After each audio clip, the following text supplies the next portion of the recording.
మనం క్రికెట్లో రోజువారీ చూస్తున్న కొన్ని విషయాల వెనక ఉన్న అర్థమేమిటో తెలిస్తే ఇంత మ్యాటర్ ఉందా అని ముక్కును వేలేసుకుంటాం. ముఖ్యంగా అంపైర్స్ ఇచ్చే సిగ్నల్స్ కి అర్థం ఏమిటి, అవి ఎలా ఆవిర్భవించాయి చాలా మందికి తెలియదు. వాస్తవానికి కొందరు అంపైర్లకు కూడా తెలియదు.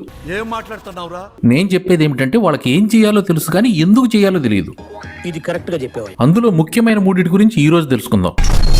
నెంబర్ 1 ఫోర్ కి అంపైర్ ఇచ్చే సిగ్నల్ చేతిని అడ్డంగా ఊపడం. కొందరైతే అడ్డదిడ్డంగా ఊపుతారు, మరికొందరు గ్రౌండ్ మొత్తం డాన్స్ చేస్తూ ఊపుతారు, ఇంకొందరు కుదిపి కొమ్మేసి కలేసి మెల్లేసి ఊపేసి ఆపితే దాన్నే 4 అంటారు. కానీ 4 కి అసలైన సింబల్ చేతిని అడ్డంగా ఊపడం కాదు, 4 సార్లు ఊపడం. అంటే వికెట్ టు వికెట్ 4 సార్లు తిరిగినట్టు మీనింగ్ అన్నమాట. అంతేగాని చేతిని గాలిలో ఊపుతూ డాన్సులు వేయటం కాదు.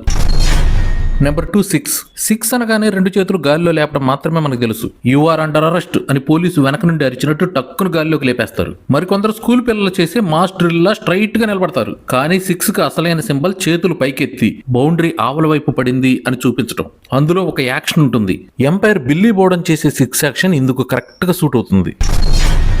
నెంబర్ 3 వికెట్ పడగానే వేలు పైకెత్తి అవుట్ అంటారు. కానీ వేలెత్తి చూపడం అంటే ఆకాశానికి చూపడం కాదు, బ్యాట్స్మెన్ ముఖానికి చూపించడం. అతని ముఖానికి వేలు చూపించి నువ్వు అవుట్ అని చెప్పడం. ఒక రకంగా అది అవమానం లాంటిది. ఒక సినిమాలో బ్రహ్మి చేసిన కామెడీ యాక్టింగ్ ఇందుకు బాగా సూట్ అవుతుంది.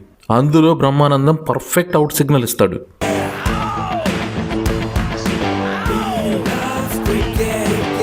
ఆ కాలంలో ఇంగ్లాండ్ లో క్రికెట్ ని రోజుల తరబడి ఆడేవారు. అలా కొన్ని రోజులు ఆడాలంటే బ్యాట్స్మెన్ గంటల తరబడి బ్యాటింగ్ చేయాలి. ఇంగ్లాండ్ లో ఉండే పబ్ కల్చర్ లో భాగంగా మ్యాచ్ ముగిసిన అనంతరం ఆ టౌన్ వారంతా ఒక చోట చేరి ఆ రోజు జరిగిన ఆట గురించి ముందు కొడుతూ చర్చించుకుంటారు. ఆ చర్చల్లో మొదట మాట్లాడుకునేది అవుట్ అయిన వారి గురించే. అందుకే దాన్ని వారు అవమానంగా భావిస్తారు. ఆ అవమానాన్నే ఆటలో వేలెత్తి ముఖం పైకి చూపిస్తారు. ఇవి మాత్రమే కాదు, ప్రతి సిగ్నల్ కి ఒక అర్థం ఉంది. మరికొన్నింటిని నెక్స్ట్ వీడియోలో చెప్తాను. మీరు చేయాల్సిందంతా సబ్స్క్రైబ్ చేసుకుని లైక్ బటన్ పైన కొట్టవయ్యా కొట్టు